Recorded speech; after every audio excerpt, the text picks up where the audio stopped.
When an innocent man enters a bank, we rarely delay our trust. But imagine a situation that redefines the obvious, where the one you underestimate actually proves to be more than meets the eye at first glance. On one seemingly ordinary day, when an unexpected action unveils realities beyond the recognized, Darius's discreet entrance into Crownstone in Nashville reveals itself not just as a system test, but as a journey toward ethical construction. Have you ever stopped to think that sometimes true power lies beneath the most common appearance? Just open the curtain of expectation, and something surprising comes to light. However, in our narrative, the plot not only captures inherent surprises of everyday life. It celebrates and inspires awareness by reflecting on which values guide our small and large decisions. The reactions, echoing like layers of our habitual perception, become palpable when they transform social delays trapped in algorithms of discrimination into lessons of courageous leadership. Ah, dear reader, prepare to reconsider definitions of leadership when familiar perceptions are challenged. For in doing so, you may discover yourself in the process. There is a prodigious hope housed in experiences, ready to reinvent personal stories of empowerment and inspiration. So, would you dare to enter, not just into the sublimated discourse, but to explore the real and pulsating blood of ethical persistence, grounded in the fibers of courage and change? Do not be surprised when the specter hides an island of robust integrity waiting for its next champion.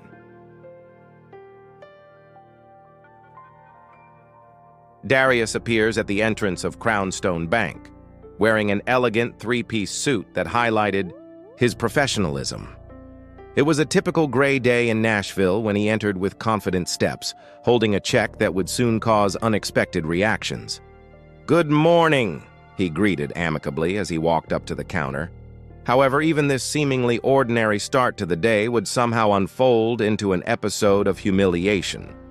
Little did they know that justice and respect would be at the ready in the figure of this mysterious customer. Observing the beautiful interior of the bank, with its majestic chandeliers and shiny floors that inspire confidence, Darius approached the attendant. To the naked eye, he seemed just another customer, but there was a distinctive gleam in his face. He handed the check to the young woman at the counter, whose name embroidered on her badge read, Serena.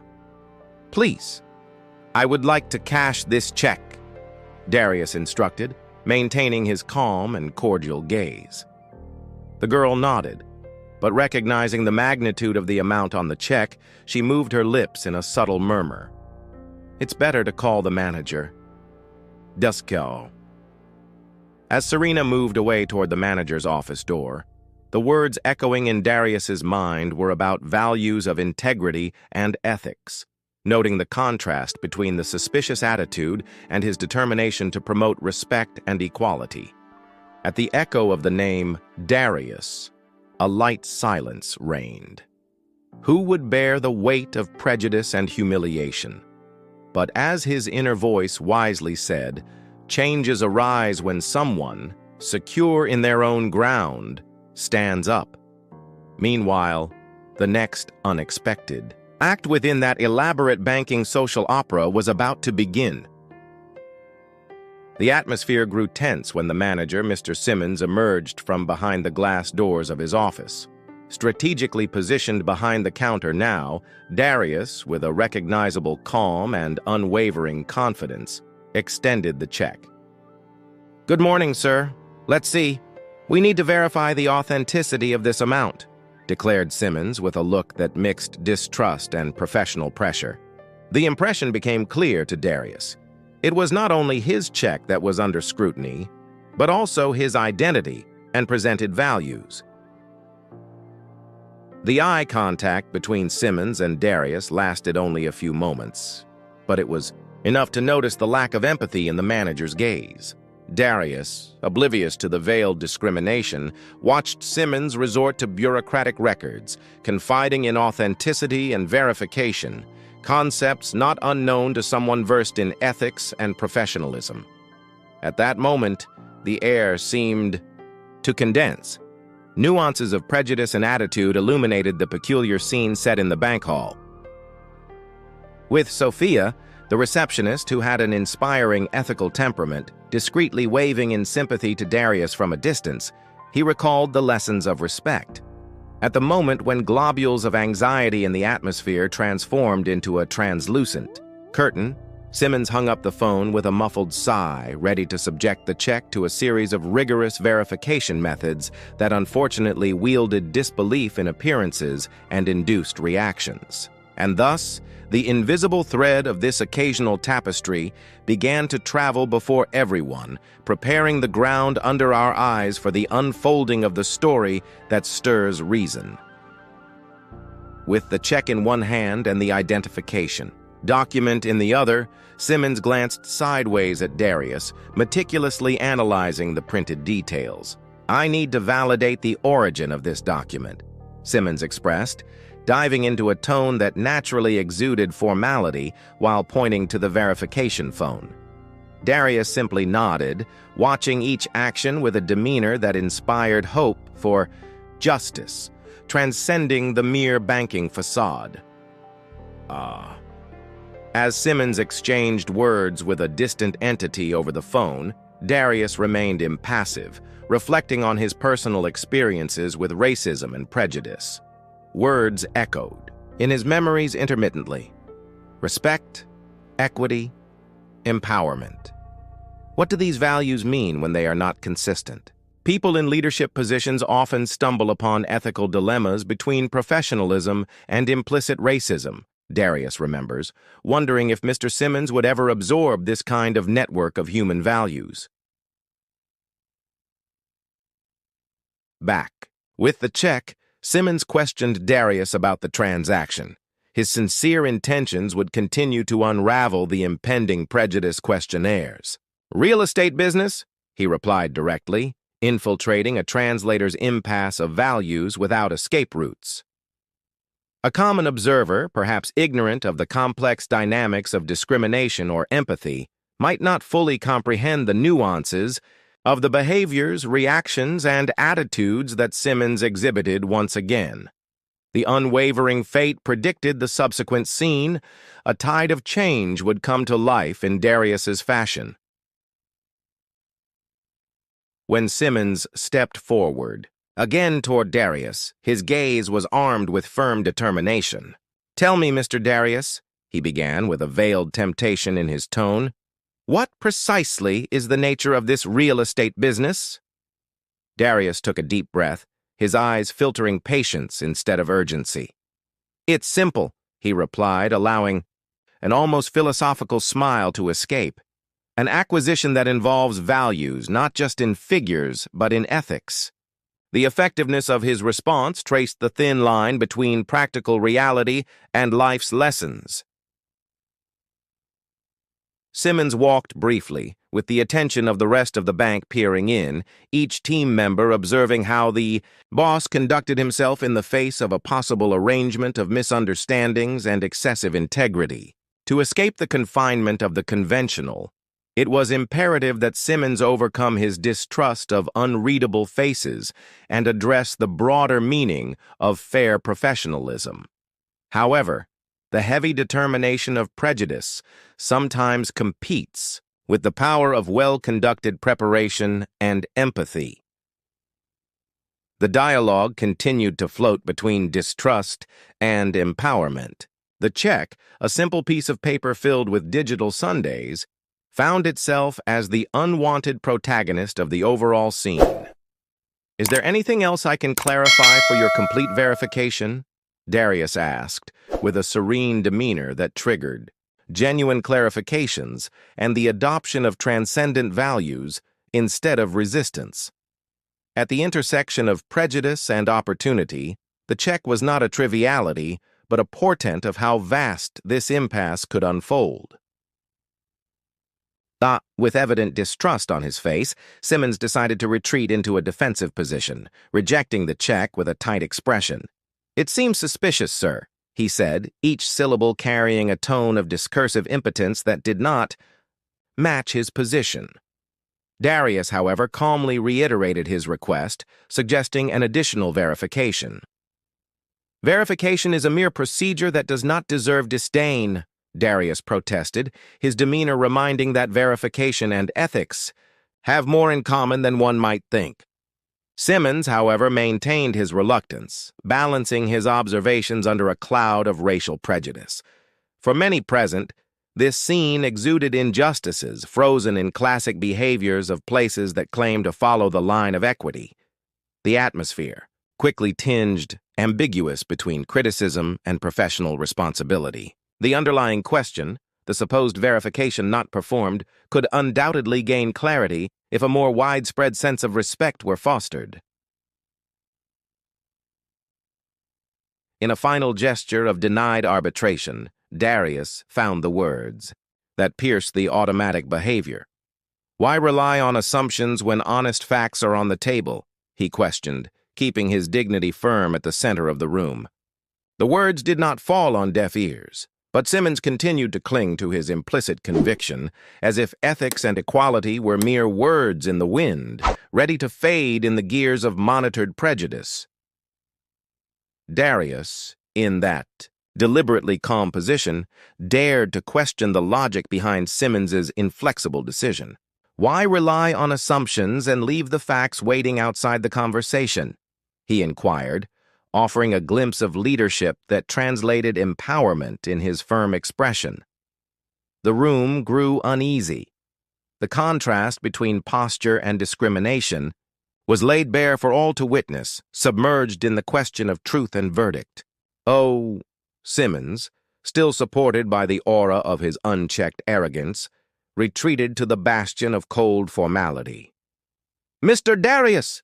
he shouted, acting as if ethics and knowledge possessed only the geometry of his own limited decision. The spectators captured every word of his. The silent measure of critical gazes became a social freeze, teetering between implicit discrimination and relentless individual responsibility. It was clear that Simmons persisted in a reality maneuvered by prejudice, while Darius, endowed with wisdom, verified the analogy between actions and values repeatedly learned. For many, that scene revealed a dissonance in the scope of the professional role when genuine fronts wished to address ethics and leadership with impartial vigor. The historical procession of this interaction created not remnants of an untouched check, but rather it fermented forgotten inclusions of respect, leaving a visible precipice for future considerations. In the solemn silence that followed, Darius took a decisive action. With a serene movement, he pulled out his phone and made a brief call, using his soft, almost emphatic voice. The room seemed to hang suspended in time as he spoke, with many wondering about the origin of this impressive chain of events. "Let's clarify this issue quickly," he stated on the phone, scorching the air with a flame of verification and confidence. Even as the glances crossed, the challenge resonated clearly. 8. When he returned, he immediately noticed the change in the environment. Simmons, looking with a nearly comical mix of impatience and growing irritation, was already seeking to justify his initial refusal. "I understand your objections, but there must be clarity," Darius insisted, bringing a powerful and direct truth into his words. He possessed a quality that revealed hidden leadership, evoking the principles of equality and empathy, which he considered the standard recipe for true behavior. More than ever, Darius's perception in the scenario was akin to the art of pulling the rug from under prejudiced behaviors. The same words that might seem routine housed significant changes when in the hands of someone who strengthens responsibility. The tension served only to wrinkle a spectacle in reverse, but still, it prepared the ground. Simmons, now alarmed, had to confront the roaring waves of ethics and true professionalism that Darius injected into every word. The scene began to change as an authoritative figure crossed the hall, bringing with her an aura of command and respect. It was Emma Clarkson, an influential figure within the bank, known for her impeccable ethics and leadership. With her came other board members, all aware of the importance of the situation. Emma stared at Simmons, holding his gaze with a firmness, worthy of someone who knows the power of acting with responsibility and equity. "Simmons," she said, her tone mixing surprise and disapproval, "I hope you know who Mr. Darius really is." The shock on Simmons's face was evident, and the news that Darius was one of the majority shareholders swept through the area like a breath of adaptive air. A rare silence fell over the service area, a pure demonstration of the humble strength with which reality can often align wrongful attitudes with frank correction. Darius, until then waiting, his eyes now shining with knowledge, maintained his composure, his presence amplifying the weight of the issue at hand, the ethically solid advance in the willingness to transform perceived weaknesses into precious opportunities for change. Oh, helped by the strong demeanor that only someone with Clarkson's perception could implement, she took the floor, promising targeted measures to resolve the situation. In the internal chronicle that permeated not only personal integrity but also institutional cohesion, it became clear that change and improvement were necessary and urgent. Simmons, stripped of his momentarily exalted preconceptions, was left to face the clear urgency of what it means to embody real values, not merely decorative. Justice and equality proclaimed space among the soon-to-happen silent words. "Ha ha!" Darius looked directly into Simmons's eyes, his tone imbued with frankness and determination. "You judged without knowing, abandoned professional ethics for superficial choices," he began, his critique not only pertinent, but also uplifting. There was something more than reprimand in his voice. There was an invitation for Simmons to recognize his attitudes and, from them, generate truth and discernment. Taking responsibility is more than equally necessary. It is the very course toward genuine values.